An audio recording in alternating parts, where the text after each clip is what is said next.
Hello and welcome back to the Villa Filler podcast. I'm here as always with my good friend Dan Wiseman. Dan, Steven Gerrard has been sacked. You guys will know this by now.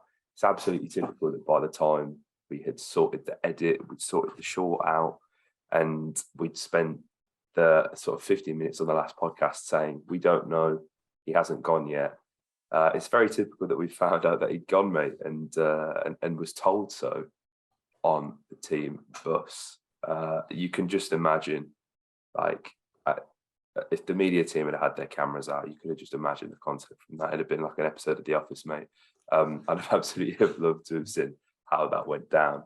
But I'm waking up, mate, with it's a massive weight off the shoulders. It feels that now Steven Gerrard has finally gone, and it's sad that it had to end this way, and it's sad that it went on for as long as it did, mate. But he's finally no longer the manager of Aston Villa Football Club. Mate, yeah, good morning to you. First of all, on the video, it was annoying timing, but yeah, I think we're so grateful that so many of you still watch the last podcast. It goes to show just how great our audience is, that even though we were probably slightly out of date by the time they got around to listening to it, so many of you still tuned in to enjoy that. So yeah, we're very grateful to all of you guys for watching that. But mate, I am obsessed. I'm obsessed, mate, honestly, with how all this went down. You would have seen my tweets off the account last night. I'm like, because I knew realistically in the back of my mind, well, I thought I knew realistically in the back of my mind that like there would have been conversations pre-game, sort of like, explaining the situation to him. Realistically, it's, to tone it down, it's 3 points or you're out, basically. I then thought, realistically, there's probably a swanky meeting room at Craven Cottage or at some hotel or restaurant in London where a sort of blacked out Range Rover would take him away from after they delivered the news. But that wasn't very fun. I was like, where's he found out? Is he in the dressing room? Was it in his presser? Like, was he on the team bus? Did he have to get on the team bus with all the players? Like, go back to the hotel? Like, what was it? And then I found out it was even worse than anything I imagined, because not only did he have to get back on the team bus, they had to drive all the way from Craven Cottage to Bodymoor. Oh, mate, that's like a 2.5, 3 hour journey. And I'm telling you, that is in dead silence. Normally, a team bus, cards are on the go, there's music. I imagine people are watching TV shows, talking. No, I don't believe it. I am 100% certain that the Aston Villa team bus was travelling from London to Birmingham yesterday in dead silence. And I can picture it in my mind, and it's an incredible image. But yeah, credit to the club for acting so quickly. As you say, mate, it's one of those where it probably did go on for a little bit too long. It's a you can't help but sort of feel sorry for everybody involved a little bit, because it was quite painful by the end. And I think for Gerrard's sake, I think he probably could have done with it being a couple of games ago. But here we are, mate. You got to credit the club for acting so quickly after a performance like that, because I think if it lingered on to today, the situation only would have worsened. So yeah, shout out to the club for making the needed decision. But yes, mate, exciting times once again. I said to you before we just recorded this that I haven't been this excited to record in a while, mate. Yeah, and I think, mate, just finally on Steven, I'm really sad that it's ended this way, mate. I'm really sad that he's now going to get his dream job at Liverpool, and he's leaving us in the situation we're in, and that's going to be really hard to take, watching him line up for Liverpool as the manager, given how it's going there. It's so funny how the talk of it us being a stepping stone and all that. He's so far away from that job. It's absolutely unreal. And I'm not accusing him of using us as a stepping stone, but I think, life works in funny ways, mate, doesn't it? And I think he got his comeuppance in some way. I saw an interesting statistic, mate, when I was scrolling Twitter when I woke up this morning, that I'm sure you will love. Felipe Coutinho played in Steven Gerrard's final Premier League game as a player, which was a 6-1 loss to Stoke, and was an unused sub in Gerrard's final match as Villa boss. That's pretty mental. Yeah, that's crazy. That's pretty mental when you deep it. But a lot of things at the club have been wrong over the past 11 to 12 months. I saw Matt Kendrick rightfully point out as well the difference in the dismissal notifications, pieces on the site, whatever you want to call it.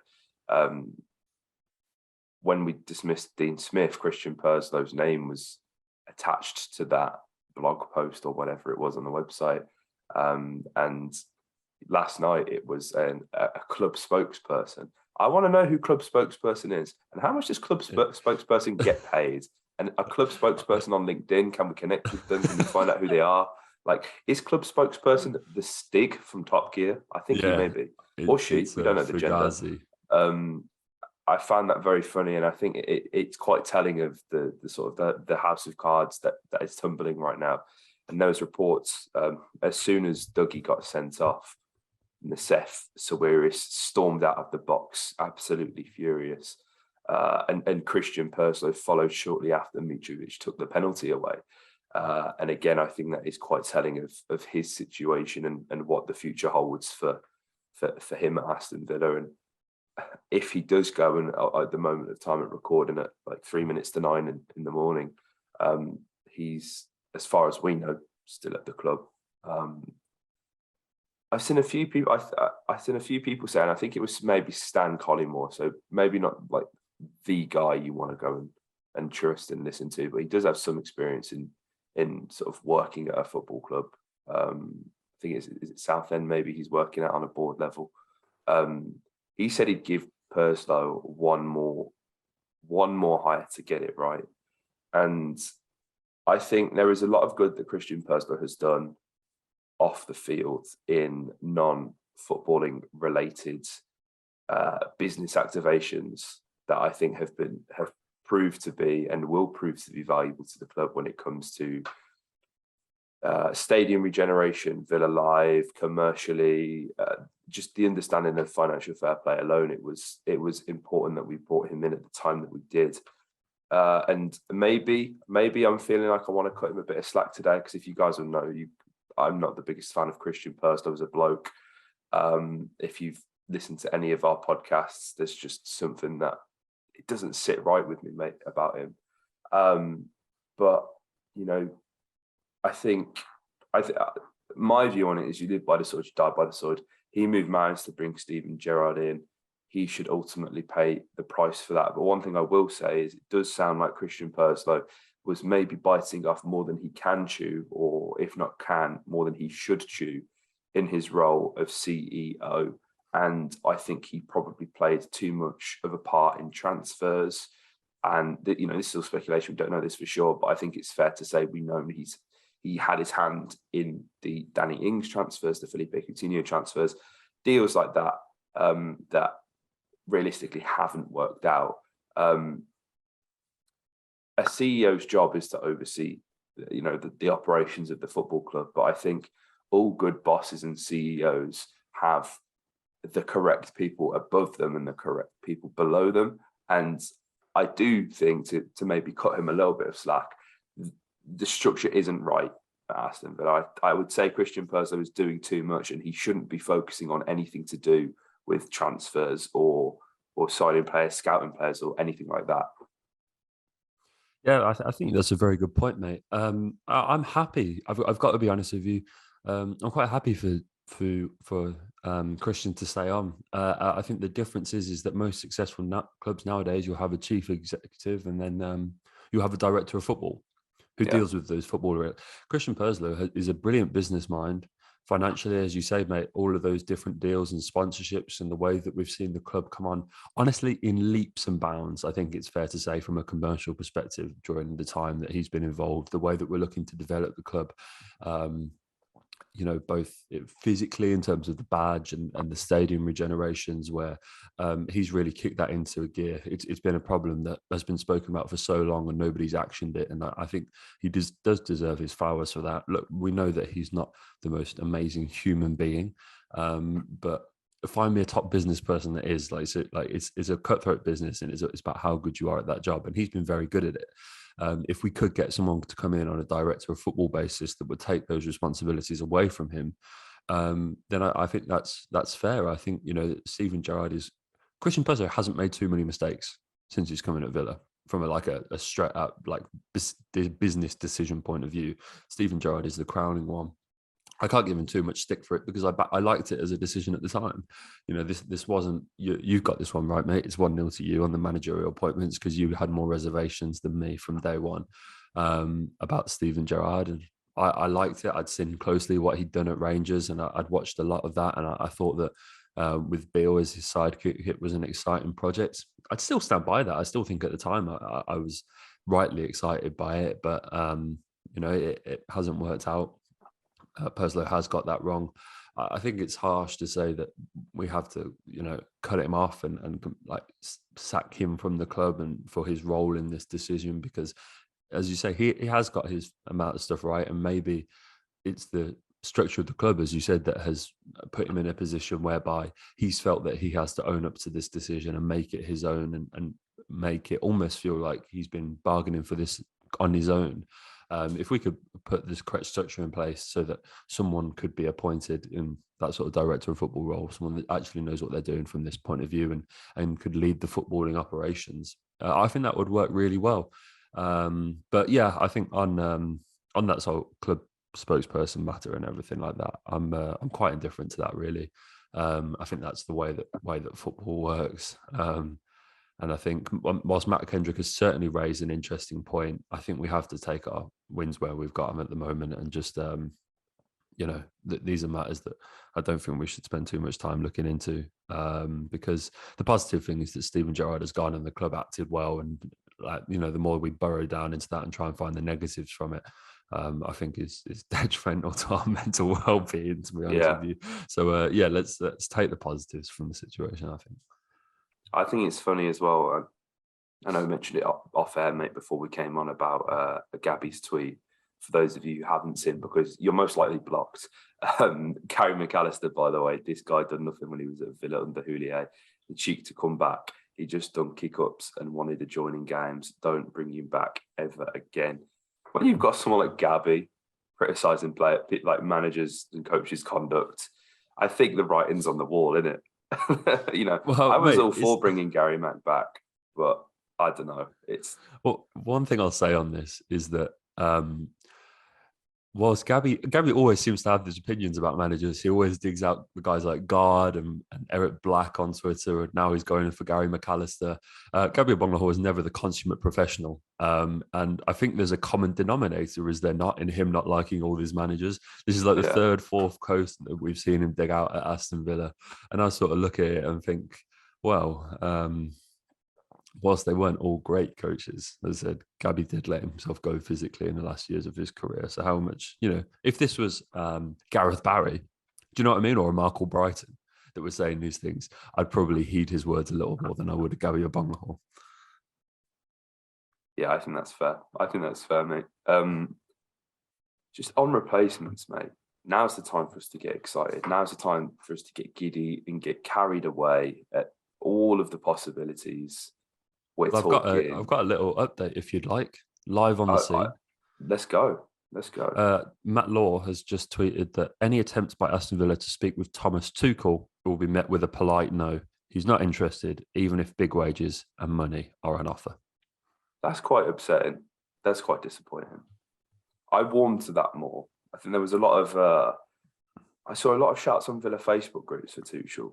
And if I'm seeing it on Villa Facebook groups, then I should know it's probably not a good thing. But I started to warm to the idea of Tuchel after sort of mentioning on a few podcasts ago, mate, about tempering expectations. That's quite funny. Thomas Tuchel's life is an absolute mess, by the way. Like, his wife left him like a year and a half ago. Like, he's seeing somebody nearly half his age. He pretty quickly lost the respect of the players in the Chelsea dressing room for this as well, because he was dating somebody like their age. I think he's one of them managers where if you're in, you're in, and if you're not, then you're going to be in for a pretty bumpy ride. And I think he handled the Lukaku situation as well as any manager could, to be perfectly honest. But there's something about Tuchel where I think the PSG job really scarred him. And I think we've seen since he kind of vowed not to work for a club like that again. So that's what probably maybe warmed me to him a bit, thinking that he would be open to working for a club like Villa, who are, regarded, and rightfully so, as a big club, but not an elite footballing powerhouse who have, Neymar and this sort of dressing room culture that we've all sort of heard about and lamented at PSG. That's quite, I don't know how, I'm maybe a bit upset by that, but I guess that that gives us one less video to sort in the week, mate. I think it's Poch or it's Emery. I think they're the two that we, if we're sort of shooting for the stars, and I wouldn't complain at either. I really wouldn't. I don't think we'll get either. I like the motto, if you, if you aim for the moon and miss, you still land in the stars. So hopefully that is tears in the eyes, mate. Tears in the eyes. That's how we recruit, because we have to go for Poch. And as I think, even if I've criticised the club for chasing things that were never going to happen, like Smith Rowe, like James Ward-Prowse. But if you get Poch in, or even Emery, the trajectory of this football could completely changes, because right now we're in a relegation battle and we need to accept that. And I don't necessarily think it's such a bad thing if we're getting publicly rejected by Pochettino or Emery as it is for players, because I think we're talking a big game. We have to try and act a big game. And the only way you can do that is by getting the elite of the elite involved, mate. And I would rather go to sleep tonight knowing that we have tried absolutely everything to get one of these two blokes in, and they've, for whatever reason, they've just sort of washed their hands with it and gone, nah, I'm not having that. Then see us maybe settle for something less before the process has even begun. Yes. Yeah, I completely agree, mate. I think that's the one thing I like is that I had my reservations about Tuchel. I would snap your arm off for him. I just thought on his philosophy, the way he likes to operate with a 5-back, I didn't really feel like, I felt like of the managers, his tactical philosophy was perhaps less suited than the others, but hey, I would happily see it work. The one thing that I will say is that every single link I've seen is to a good footballing brain. It's to a manager with a tactical philosophy. It's to a manager that understands the intricacies of setting up a team and identifying with players and implementing a system that works and has worked across the continent. And that's good for me. That's good for me. Honestly, from Poch to Frank, Emery, so on, all of them come with their own tactical philosophies, and there is a culture that they would implement, and that's fine with me. That's the direction that we need to go. I said a few podcasts ago that we need someone that's been there and done it and can implement a culture, and that we're happy to stick with. I think this appointment now is an appointment whereby we have to stick with this for the long term now. Even if it doesn't work out at first, this is an appointment where we go, right, we're going big, it's go hard or it's go home. And it's like, we're going to go for a big name. And at this point, it's one of those where this has to work out. If this appointment doesn't work out, I don't know where the Aston Villa Football Club turn from here. So whoever we go with, we have to stick with for the long run. I imagine it will be quite a lengthy contract. And we really have to nail our colours to the mast with this one. I'm so excited by all the names I've seen. I honestly, if it's like, if Thomas Frank is like, our third, fourth pick maybe, then that's great, because he's a fantastic footballing brain and someone that I think would come and implement a philosophy. I think he's another one whereby you look at the personnel that he likes to identify at Brentford, and like it would maybe take a couple of transfer windows to get all of the necessary pieces in place. But I'm happy to give him that. I'm happy to give whoever that. Poch is maybe a bit of a pipe dream. I'm really not sure. We are 17th in the league. This is important to remember, is that I don't know how many elite managers are going to look at a team that's 17th in the Premier League, just come off a 3-0 battering by Fulham and go, yeah, that's a bit of me that I'm going to go in there. I mean, Everton got Carlo, but they really had to cut the check. Yeah, they did. And but this is that's a double-edged sword, because obviously when you appoint an elite manager, elite managers are going to be wanted, and that Real Madrid came sniffing for Carlo a year and a half later or whatever it was, and he went, and rightly so, because look what he's done since. But that's a good point that you've raised there, mate, in that that's the other side of this, isn't it? In that, you know, if we do go and get someone like Pochettino, he does well for us, the Juventus job becomes available at the end of the season, and Juve go, yeah, we'd really like Poch. Look what's happening with Bale. You know, it's like he's gone in there, done a good job. 5 or 6 months later, he's wanted by Premier League clubs. It's just a cutthroat business. And like, you know, if someone comes in, does well for us, Juventus in 8 months want a new manager, they can come and get who they want, and we'll get who they want. Like Xavi's not doing so well at Barcelona. There's another one. So we do have to be wary of it. But I'm encouraged by all of the appointments, or potential ones, I should say. Yeah, I think one thing I'll say about Frank is, and I think we've seen in poaching players from Brentford and even poaching managers from Brentford, they're just a very well-run football club. Behind the scenes, director of football, scouting, recruitment is all spot on, and I don't think we're set up in that way. Matt Laws just said Thomas Frank doesn't want the Villa job, so that's 2. Matt Laws on fire.